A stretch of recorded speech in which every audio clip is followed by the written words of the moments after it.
Chaque histoire a besoin d'un héros.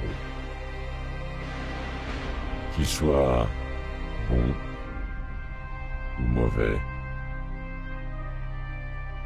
faible ou puissant, ou encore pauvre ou riche. Mais tous ont une chose en commun.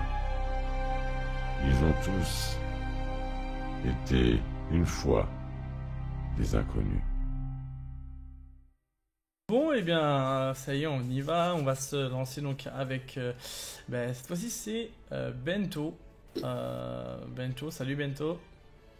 Bonjour. Alors, du coup, décris-moi ton personnage, vite fait. Eh bien, je suis Bento, contrebandier fougueux et intrépide de 26 ans. Je suis né sur Coruscant. Je sais depuis assez récemment que je suis sensible à la force. Ça m'a beaucoup surpris. Déjà très jeune, ma passion pour le pilotage a émergé. Je suis donc parti en école de pilotage. Et je suis assez tôt devenu mercenaire pour l'ordre Jedi et mes missions de base pour la République. Ok. Du coup, effectivement, voilà, donc après avoir découvert très jeune que tu avais une certaine sensibilité à la force, comme tu dis, et que donc tu as un petit peu fréquenté l'académie Jedi très jeune, mais ça t'a pas trop emballé, donc tu as préféré, comme tu dis, devenir un pilote chevronné, suivi de mercenaires de la République. Le sénateur Palpatine, par quelque temps, a eu un certain pouvoir. Il est devenu donc chancelier après les problèmes de Naboo. Et le Conseil Jedi commence à avoir quelques doutes par rapport à ce chancelier. Et en sachant qu'il te connaît, enfin le conseil de Jedi te connaît et il désire te convoquer. Et ils font, tu reçois en fait un message comme quoi tu dois te rendre en fait au niveau du temple des Jedi, car les Jedi ont besoin de te donner une mission. Donc te voilà devant le temple Jedi, tu rentres à l'intérieur du temple et finalement on te fait rentrer à l'intérieur du conseil Jedi. Bon, faut imaginer que bien sûr tu te trouves au centre de la pièce, hein, évidemment. Et donc les maîtres Jedi commencent un peu à t'expliquer la situation. Donc ils ont énormément de doutes sur le chancelier Palpatine. Ils ne savent pas quels sont, enfin, si les doutes sont avérés ou pas. Du coup, ils te demandent avec quelques autres, hein, tu n'es pas le seul, à aller enquêter sur différentes affaires liées au chancelier. En même temps, tu devras continuer aussi à agir pour la République, puisque les problèmes avec le consortium et les Géonosiens commencent à s'envenimer et probablement que la guerre est très proche. Je comprends, en même temps, il n'inspire pas vraiment confiance, Palpatine. C'est pour ça, là, bon, Monsieur Bento, tu vois qu'il y a un des maîtres Monsieur Bento, nous avons bien conscience que ce que nous vous demandons va être assez dangereux, car s'il s'avère que les doutes que nous avons sur le chancelier sont vrais, vous aurez peut-être fort à faire. Alors évidemment, vous n'allez pas directement enquêter sur lui, car ce serait trop compliqué. mais nous savons qu'il a quelques affaires à droite à gauche et nous aimerions qu'elle soit surveillée. Donc vous nous rendrez des comptes de temps en temps, mais il est fort probable que on vous appelle pour d'autres tâches par rapport à la République, puisque je pense que la guerre est proche. Bah oui, je comprends. C'est avec plaisir que j'accepterai cette mission. Eh bien, allez-y, et que la force soit avec vous. Donc tu quittes le conseil des Jedi et tu commences à faire tes enquêtes. Le temps passe et la guerre éclate. Et on t'envoie sur une mission sur la planète donc Geonosis. Alors attends, on va y aller sur cette planète Geonosis, où en fait tu as pour mission de détruire une base où il y aurait des usines de fabrication de droïdes. Et quand tu arrives là-bas, en fait, tu pensais que ce serait assez simple, mais en fait tu te retrouves en face d'une armada et tu es pilonné de toutes parts. Et au moment où tu penses peut-être t'en tirer, ton vaisseau reçoit un énorme impact.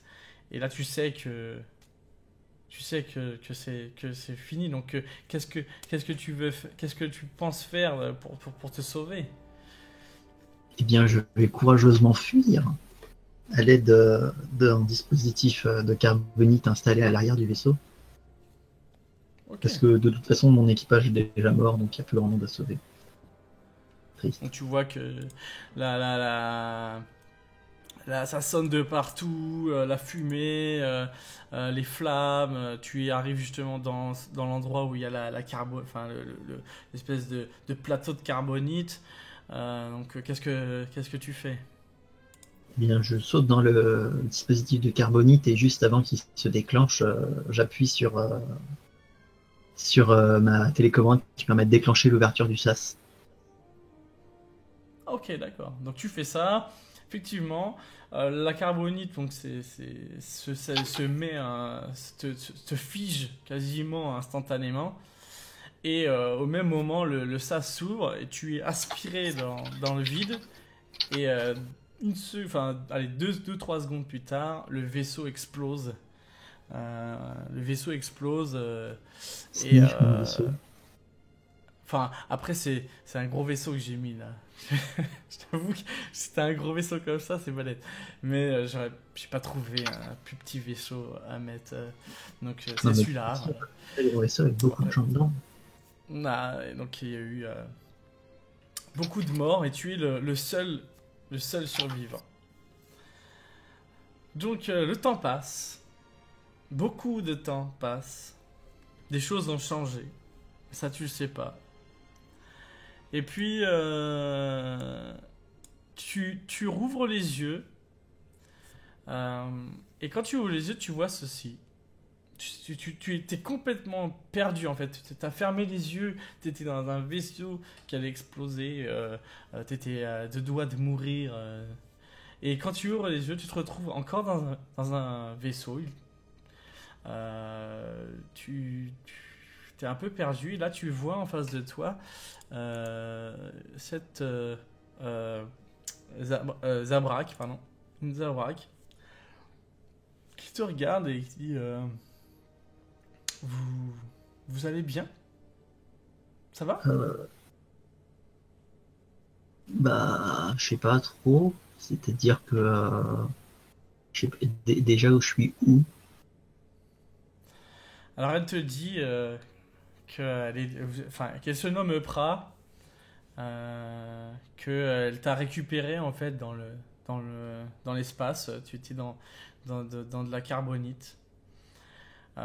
Qu'au préalable, elle t'a par pure sécurité, parce que tu sens que c'est quand même, tu vois que c'est une personne très froide d'aspect, très elle a pas peur, elle te voit, elle est stoïque.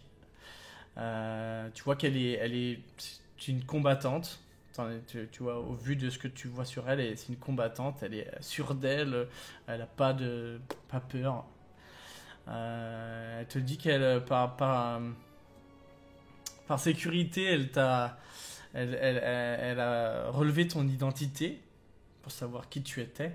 Donc elle sait que tu es Bento, que tu es mercenaire et ce qu'elle a remarqué, c'est que on a perdu ta trace il y a 14 ans de ça. Tu ressurgis en fait 14 ans après, alors que tout le monde te pensait mort, quasiment, enfin même sur son fichier, pour elle, elle voit mort, genre limite point d'interrogation, mais elle voit aussi en face que tu es recherché pour trahison envers l'Empire et envers l'empereur Dark-Sidious. À ce moment-là, tu comprends pas en fait. Tu te demandes mais c'est quoi quel empire? Pour toi, On dirait qu'il s'est passé plein de trucs pendant que je faisais une sieste. En fait, t'es perdu, en fait. Tu ne comprends pas. Déjà, t'as le réveil de la carbonite qui est difficile, puisque rester 14 ans figé là-dedans, ça t'a considérablement diminué psychologiquement et physiquement. Et tu apprends que déjà, 14 ans se sont écoulés, que la République qui était là n'existe plus, qu'elle a été remplacée par un empire. Et elle te dit aussi que les Jedi ont disparu. Ils peuvent pas avoir tous disparu de toute façon. Pour elle, en fait, elle en a jamais vu. Elle sait pas ce que c'est. Elle suit la voie du Jedi. Elle n'est pas adepte de la force. Enfin, elle n'est pas adepte de la force, mais elle suit la voie des Jedi. Mais pour elle, c'est plus quelque chose d'abstrait que réellement quelque chose de. Elle n'a jamais vu un Jedi. Elle sait pas ce que c'est. À ce moment-là, tout le surplus d'infos, tout s'embrouille. T'as ton passé qui est là, mais enfin voilà, du coup, t'es complètement épuisé, donc tu préfères tout simplement dire, écoutez, je vais me reposer et on reparlera de ça plus tard, s'il vous plaît. Voilà, elle te fait savoir de toute manière qu'elle n'irait pas te dénoncer auprès de l'Empire, qu'elle n'en a pas l'envie, qu'elle a autre chose à faire, et que vous parlerez de ça plus tard. Donc effectivement, tu te reposes, vous avez une discussion à peu près là-dessus, ça te remet à peu près les idées au clair par rapport à où tu en es. Du coup, tu décides tu la remercies. Tu lui dis tout simplement, que tu lui en dois une, hein, mine de rien, elle t'a sauvé de la carbonite. Et que tu vas la laisser parce que tu dois retrouver ta famille que tu as laissée sur Coruscant. Et après tout ce que tu as entendu, t'es un peu inquiet, tu sais pas trop comment tu vas retrouver tout ça. Du coup, vous vous laissez. Une fois sur elle te laisse sur une base au niveau de je sais pas, enfin elle te laisse quelque part et donc tu commences un peu à faire jouer tes contacts, les gens que tu as aidé fut un temps et qui te permettent en fait de rejoindre Coruscant en passant sous les radars de l'Empire. Donc tu retournes sur Coruscant et si tu veux, tu vas à droite à gauche, tu essaies de trouver t'as des contacts qui t'envoient ici, qui t'envoient par là. Des fois, tu quittes Coruscant pour aller sur d'autres planètes. Tu te rends compte que voilà, ça devient très très compliqué d'avoir des infos. La seule chose que tu sais, c'est que malheureusement, tes parents sont morts. Seul ton frère n'est pas... Enfin, on va dire, officiellement, ton frère n'est pas mort, il est porté disparu. Et du coup, de fil en aiguille, tu glanes des infos et un jour tu reviens sur Coruscant pour aller voir une de tes contacts qui est réapparue récemment. Et donc tu vas la voir dans une rue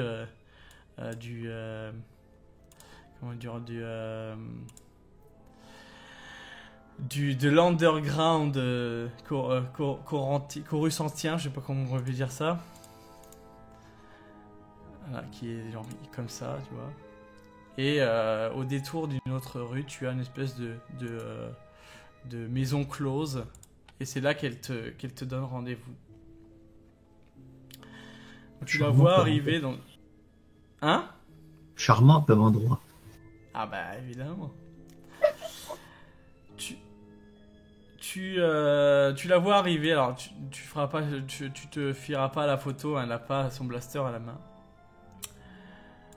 Tu la vois arriver, une charmante demoiselle, comme tu peux t'en rendre compte. Et elle vient te voir, elle fait « Alors, Bento, ça fait longtemps !» Oui, quand même. J'ai fait une grosse sieste, quoi. Et qu'est-ce que t'es devenu? Moi, je croyais que t'étais mort.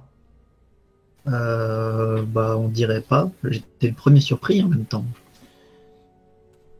Ah, parce que j'ai entendu que ta tête était mise à prix par l'Empire. Qu'est-ce que t'as fait comme connerie encore? Je sais pas trop. C'est pour ça que je viens de demander, en fait. J'ai perdu quelques souvenirs au passage, en fait. Écoute, moi sur ça, je suis pas trop... Je sais que c'est une histoire de trahison par rapport à l'empereur Dark Sidious. Qui... Enfin, après, entre nous, Dark Sidious, c'est Palpatine. C'était le sénateur, en fait. Qui est devenu chancelier. Ça, tu le sais, quand même. J'ai pas trop fait mes devoirs, là. En fait, je suis resté 2-3 poignées d'années dans la carbonite pour échapper au mon vaisseau qui explosait. Oh, mais t'es fou. T'es balancé dans la carbonite pour... Dans l'espace. Putain, vraiment t'as de la chance. Et qui c'est qui t'a... Comment t'as récupéré? J'ai été trouvé par un genre de guerrière Zabrak qui a eu la gentillesse de me libérer. Ouais. Qui est même pas dénoncé à l'Empire, ce qui est déjà plutôt sympathique. Ouais, t'as toujours eu de la chance, toi, tu sais. Ouais, je me suis quand même fait détruire mon vaisseau, quoi. Ouais, enfin bon, t'aurais dû y mourir, normalement. Quelle chance avais-tu de te retrouver en face de ta carbonite, en face d'un sas de sécurité qui te balance dans l'espace et que tu sois récupéré par quelqu'un 14 ans après, on va dire, ou 13 ans, je sais pas, ça fait combien de temps que... Enfin oui, ça doit faire... Ça fait un bon paquet d'années, mais bon, ouais, t'as quand même de la chance. Et ta famille, moi je sais que ton frère a survécu, enfin, a survécu, mais par contre, j'ai appris que tes parents étaient morts, j'en suis désolé. Ah ouais, j'ai fait mon deuil, ça fait longtemps. Ouais. Écoute, pour ton frère, parce que pour tes histoires d'Empire, je saurais pas te dire, mais pour ton frère, je sais que j'ai un ami, un contact qui est sur Horde Mantell, qui avait un peu organisé enfin, l'évacuation de Coruscant au moment de l'ordre 66. Tu devrais aller les voir. Je pense que il avait des fichiers qui lui permettent, enfin où il a noté tous les gens qu'il a fait évacuer. Il est possible que ton frère soit là-dedans. Donc je te dirais d'y aller. Tu viendras de ma part. Il est quand tu vas sur Ordre Mantel, en fait, il est dans une cantina. La cantina de la place centrale, c'est son nom, c'est la place centrale, et tu iras le voir de ma part et je pense qu'il pourra t'aider. Merci de l'info. Voilà, de rien. Par contre, là, quand tu pars de Coruscant, fais attention parce que je sais ils recherchent quelqu'un, je sais pas qui, mais ils ont un peu accentué les gardes. Et la vigilance est plus importante. Mais on m'a pas vu depuis 14 ans, ça peut pas être moi, de toute façon. Bah, je sais pas, tu verras. Bon, allez, salut. Ça fait plaisir de te revoir. Ouais, la prochaine fois, tu viendras boire un verre avec moi. On passera un peu plus de temps ensemble, si tu vois ce que je veux dire. Wink wink. Donc effectivement, tu t'en vas, tu fais ça assez prudemment, puisque elle t'a dit de faire très attention en quittant la planète. Donc tu pars pour Ordre Mantel. À partir du moment où en fait tu as croisé Eupra, il s'est passé environ un an et une dizaine de mois. Donc ça fait quand même quasiment 2 ans qui sont écoulés depuis tout ce temps-là. Du coup, tu as 26 ans. Hein.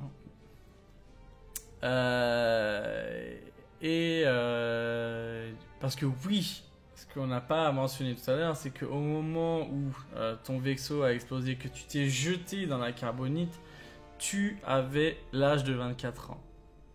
Et que forcément la carbonite t'ayant conservé, tu reprends ta vie 14 ans plus tard, mais à l'âge de 24 ans, ce qui est quand même pas mal, c'est plutôt bien, non? Tout aussi fringant.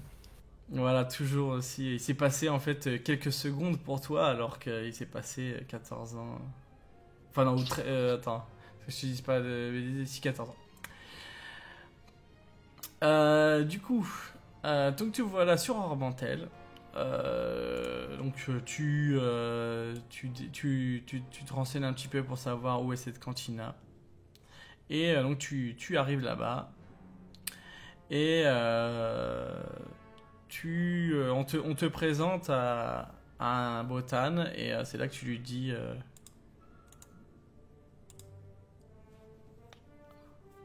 bonsoir. Bonsoir.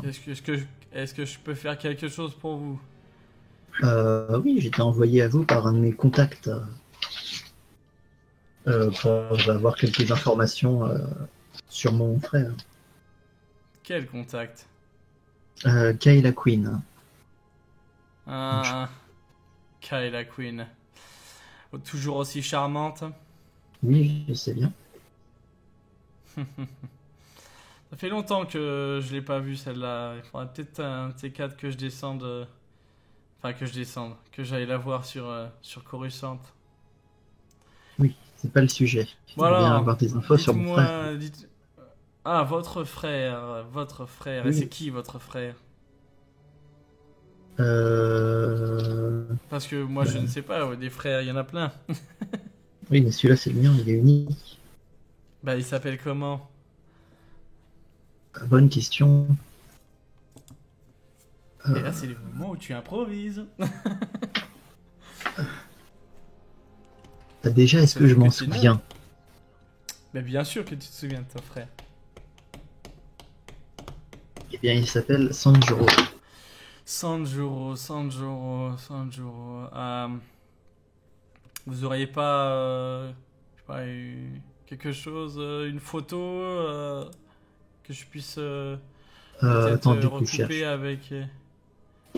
Je fouille dans mon vieux sac, dans ma veste et tout, et je sors une photo. Ah, c'est lui. C'est le petit mignon celui-là. Mais il est bien jeune là, il a quel âge sur la photo? 5 ans.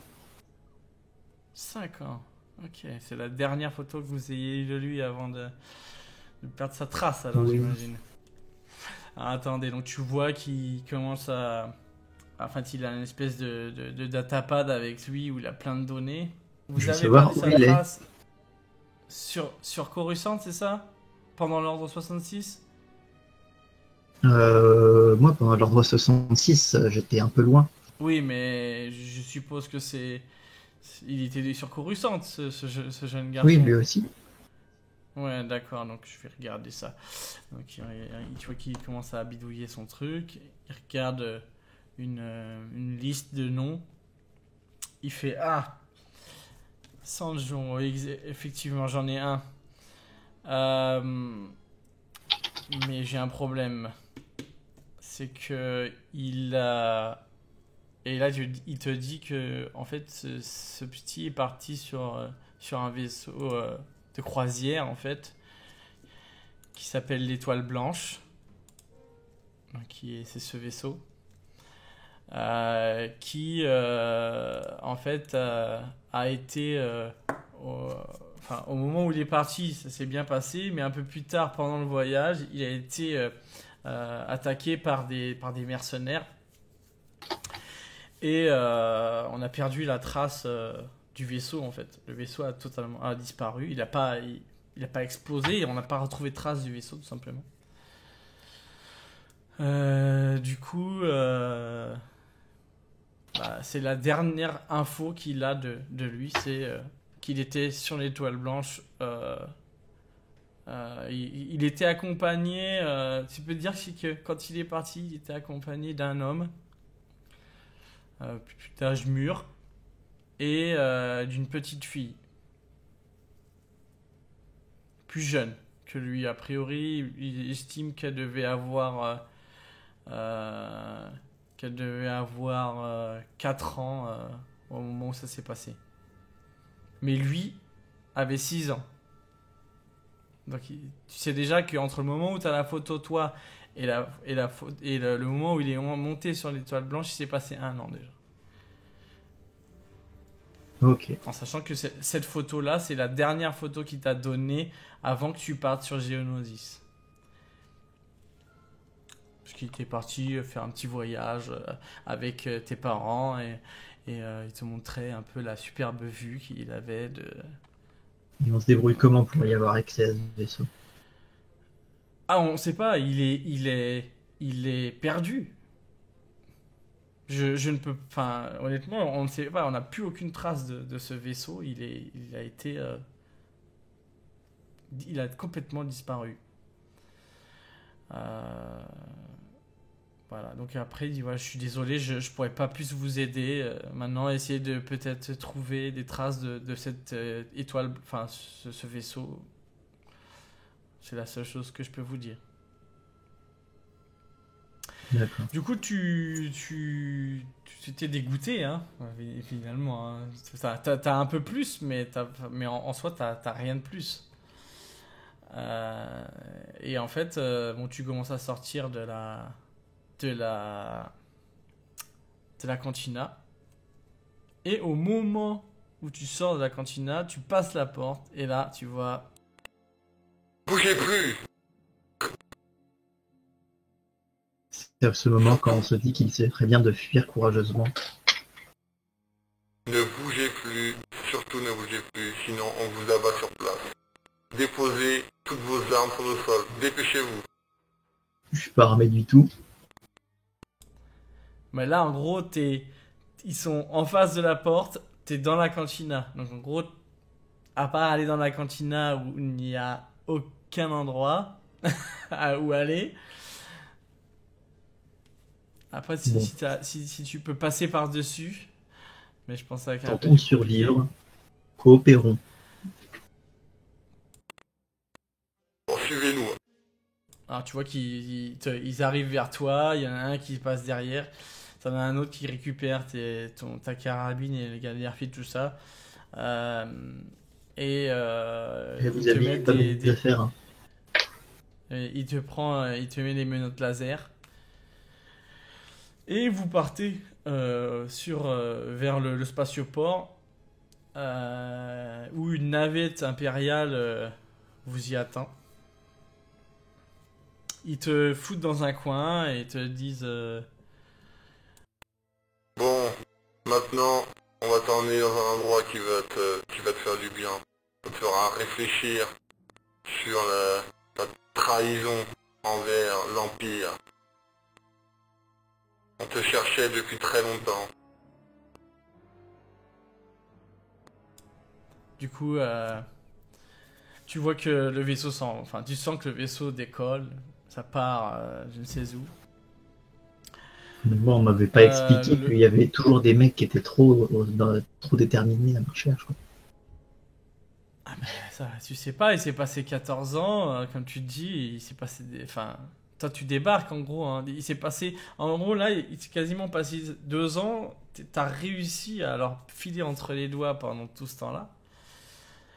Et alors est-ce que c'est à chaque fois que tu faisais appel à des gens pour avoir des infos sur ton frère, que ça laissait des traces et que l'Empire petit à petit resserrait le filet.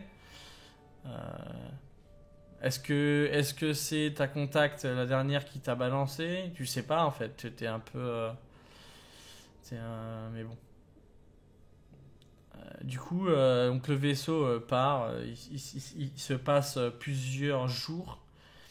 Pendant ce temps-là, t'es nourri, personne te parle. Tu sais qu'il y a d'autres prisonniers qui sont dans la navette, mais dans d'autres enfin, dans d'autres endroits, d'autres cellules. Il n'y a aucun moment où on est tous mis ensemble.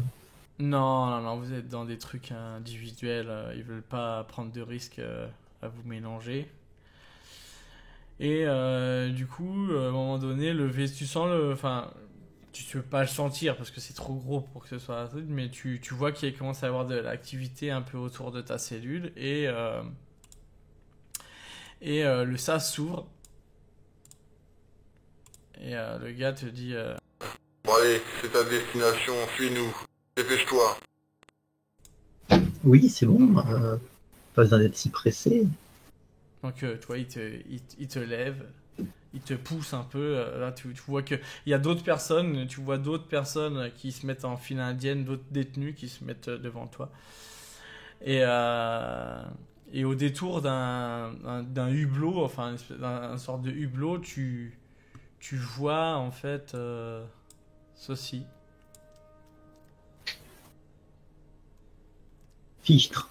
Tiens, voilà ton nouveau chez toi. Hein, sympa les vacances. Ça te fera réfléchir.